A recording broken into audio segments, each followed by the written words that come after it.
ആ അഞ്ജലി പറയൂ. അഞ്ജലി അഞ്ജലി അഞ്ജലി അഞ്ജലി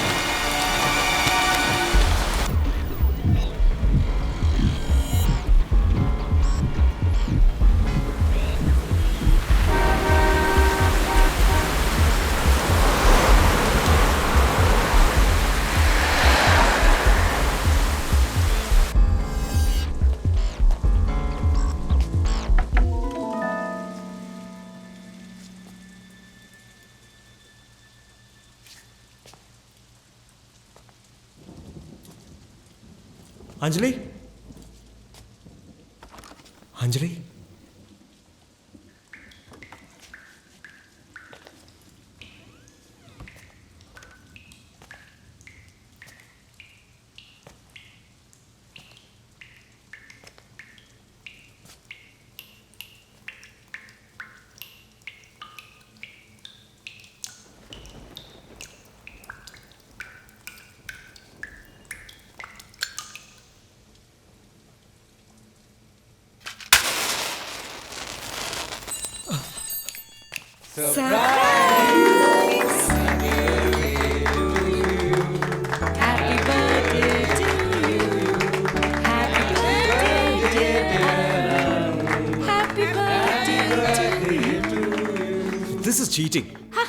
ചീറ്റിംഗ് ഒന്നുമല്ല, ഒരു സർപ്രൈസ്. അത്രയും ഞങ്ങൾ ഉദ്ദേശിച്ചുള്ളൂ. വെറുതെ ഒരു തമാശക്ക്. ഇതല്പം ക്രൂരമായ തമാശയാണ്. അഞ്ജലിക്ക് അറിയാലോ ഈ ആളെ പറ്റിക്കുന്ന ഏർപ്പാടൊന്നും എനിക്ക് ഇഷ്ടമല്ലെന്ന്. ഒരു രസത്തിന് ഞങ്ങൾ ചെയ്തേ ഉള്ളൂ. അതിന് ഇത്ര അപ്സെറ്റ് ആവേണ്ട കാര്യമൊന്നുമില്ല. നിങ്ങൾക്കിത് രസമായിരിക്കും, എനിക്കിത് അത്ര രസമായിട്ട് തോന്നിയില്ല. ഞാനിതിനെ ചതി എന്ന് പറയും. അന്നു, നല്ലൊരു ബർത്ത്ഡേ ആയിട്ട് ഇങ്ങനെ വേണമെങ്കിൽ തുടങ്ങണോ? Sorry sorry sorry sorry sorry sorry sorry.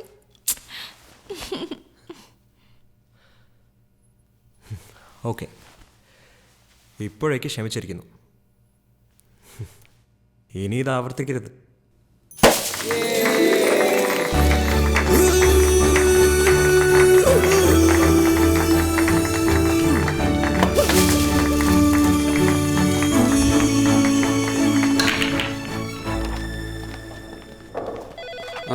Anjali, എന്നെ ഒന്ന് സഹായിക്കണം. ആക്ച്വലി എൻ്റെ മകൻ്റെ അഡ്മിഷനാണ് 1-ാം തീയതി. സോ എനിക്ക് വേണ്ടി ഊട്ടി വരെ പോയി ഈ ആഡ് ഫിലിമിൻ്റെ ഷൂട്ടൊന്ന് ചെയ്യണം പ്ലീസ്. ബോസിനോട് പറഞ്ഞോ? ആ, അഞ്ജലി പോകുന്നേറ്റ ബോസിനെ കൊണ്ട് സമ്മതിപ്പിക്കുന്ന കാര്യം ഞാൻ ഏറ്റു. സോറി, പെട്ടെന്ന് നാളെ ഊട്ടിക്ക് പോകാനൊരു പ്രോഗ്രാം. മീറ്റിംഗ് വിചാരിച്ചതിനേക്കാളും നീണ്ടുപോയി. നമ്മളെവിടേക്കാ? വീട്ടിലേക്ക്. നാട്ടിൽ നിന്ന് ബേബി ചായ വന്നിട്ടുണ്ട്. ഞങ്ങളുടെ കുടുംബത്തിലെ തലമൂത്ത ആളാ. അങ്ങേര് പറയുന്നൊക്കെ അവിടെ വേദവാക്യം. നിന്നെ കൂട്ടിക്കൊണ്ടെല്ലാം പറഞ്ഞു. എന്താ ഇത്ര അത്യാവശ്യം? എൻ്റെ ജോലി ശരിയായി ഇംഗ്ലണ്ടിൽ. ജോലി കൺഫേംഡ് ആയ സ്ഥിതിക്ക് അപ്പോയിൻമെൻ്റ് ഓർഡർ 1 മാസത്തിനകം വരും. പിന്നെ ട്രെയിനിങ്, പോസ്റ്റിംഗ് എല്ലാം കൂടി 1 വർഷം എടുക്കും. അതുകൊണ്ട് അങ്ങോട്ട് പോകുന്നതിന് മുമ്പ് കല്യാണം നടത്തണമെന്നാണ് എൻ്റെ അഭിപ്രായം. ബേബിച്ചായൻ പറഞ്ഞു തന്നെ ഞങ്ങളുടെ അഭിപ്രായം. അങ്ങനെയാണെങ്കിൽ അതിവിടെ തന്നെ ആയിക്കൂടെ? നാട്ടിലിപ്പോൾ മമ്മി മാത്രമേ ഉള്ളൂ. പിന്നെ ബന്ധുക്കളെന്ന് പറയാൻ മമ്മിയുടെ ബ്രദറും സിസ്റ്ററുമാണ്.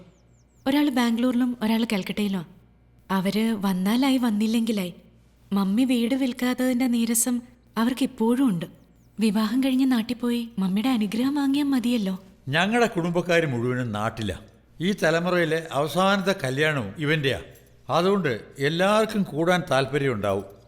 അവരെല്ലാം വലിച്ചിട്ട് ഇങ്ങോട്ട് കൊണ്ടുവരാമെന്ന് പറഞ്ഞാൽ ബുദ്ധിമുട്ടാണ്.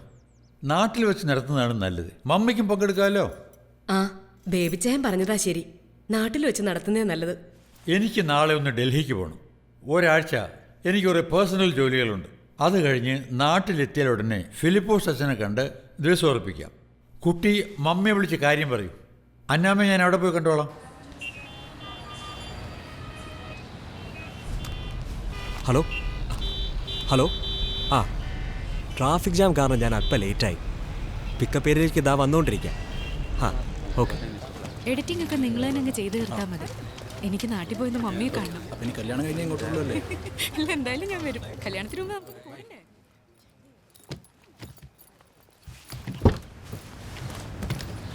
ഹായ്. എങ്ങനെ ഉണ്ടായിരുന്നു ഷൂട്ടിംഗ് ഒക്കെ? ഓ, ഊട്ടിയിൽ ആകെ തണുപ്പ് മഴയൊക്കെയാ. എങ്ങനെയൊക്കെയോ തീർത്തെടുത്തു.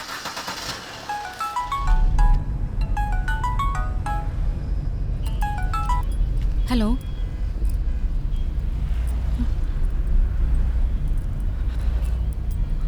അനു.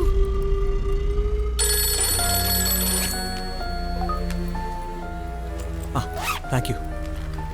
Ticket okay. ഹോസ്പിറ്റലിൽ കാര്യം എന്തായി? ഹോസ്പിറ്റലിൽ വിളിച്ചിട്ട് അവിടെ ആരും എടുക്കുന്നില്ല. മമ്മിയോട് പല പ്രാവശ്യം പറഞ്ഞത് ഇങ്ങോട്ട് പോരാൻ. ആരും കേൾക്കാൻ. ഗീത മരിച്ച ശേഷം ആരോടും മിണ്ടിയിട്ടില്ല. ബൈബിളും കെട്ടിപ്പിടിച്ച് മുറിക്കകത്ത് ഇരിപ്പ് തന്നെ. അനൂപിനറിയാലോ, ആ വീട്ടിലാകെ ഒരു ശ്മശാന മൂകതയാ. ഗീത മരിച്ച ശേഷം അവിടെ കഴിയാൻ പെട്ട കഷ്ടപ്പാട് എനിക്കേ അറിയൂ. അതൊന്നും ഇനി പറഞ്ഞിട്ട് കാര്യമില്ലല്ലോ. നമുക്ക് അവിടെ ചെന്ന് തീരുമാനിക്കാം കാര്യങ്ങളൊക്കെ. കം.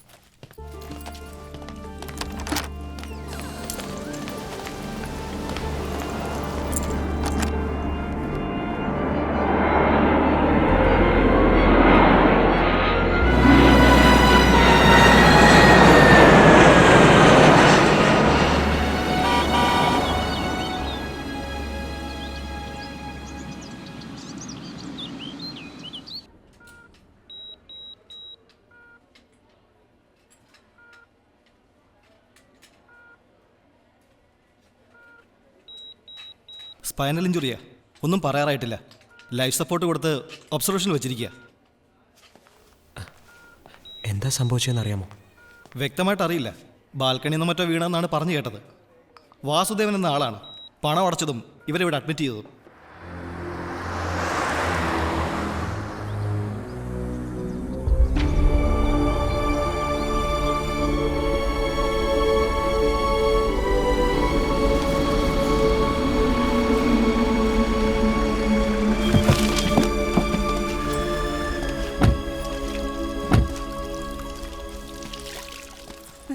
കുഞ്ഞെ, അമ്മച്ചി കണ്ടോ? എന്താ സംഭവിച്ചത്? അറിയില്ല, എന്തോ വീഴുന്ന ശബ്ദം കേട്ടു. പട്ടികൾ നിർത്താതെ കുരയ്ക്കുന്നത് കേട്ടോണ്ട് വന്ന് നോക്കിയതാ. അമ്മച്ചി ബോധമില്ലാതെ മുറ്റത്ത് വീണ് കിടക്കുന്നു. കയ്യിൽ കുറെ തുണികളുണ്ടായിരുന്നു. ഉണങ്ങാൻ ഇട്ടതങ്ങാനും എടുക്കുമ്പോ മേലേന്ന് കാല് തെറ്റി വീണതാകും. നിങ്ങളാരും വീട്ടിലില്ലായിരുന്നു? ഇല്ല. അതെന്താ? സന്ധ്യ കഴിഞ്ഞാൽ ഞങ്ങൾ ആരും വീടിനകത്തേക്ക് കയറാറില്ല. ഇയാളേതാ? ഞാൻ ചാക്കോ, ഇവിടുത്തെ ഡ്രൈവറാ. ഈ വീടിന് എന്തൊക്കെയോ കുഴപ്പങ്ങളുണ്ടെന്ന് സാറേ എല്ലാവരും പറയുന്നത്. സന്ധ്യ കഴിഞ്ഞാൽ ആരും ഒറ്റയ്ക്ക് പോലും ഈ വഴി പോകാറില്ല. ചില രാത്രികളിൽ ആരുടെയോ കരച്ചിലും നിലവിളിയോ ഒക്കെ ഇതിനകത്ത് നിന്ന് കേൾക്കാറുണ്ട്. അതൊക്കെ വെറുതെ പറയുന്നാവും. അല്ല സാറേ, 2 മാസം മുമ്പ് ഈ ചേച്ചി എന്തോ കണ്ട് പേടിച്ച്, എന്നിട്ട് ഒരാഴ്ച പനിച്ച് കിടന്ന്. പിന്നെ കറവക്കാരൻ കേശു, അയാളും കണ്ടു എന്നാ പറയുന്നത്. ആരെ?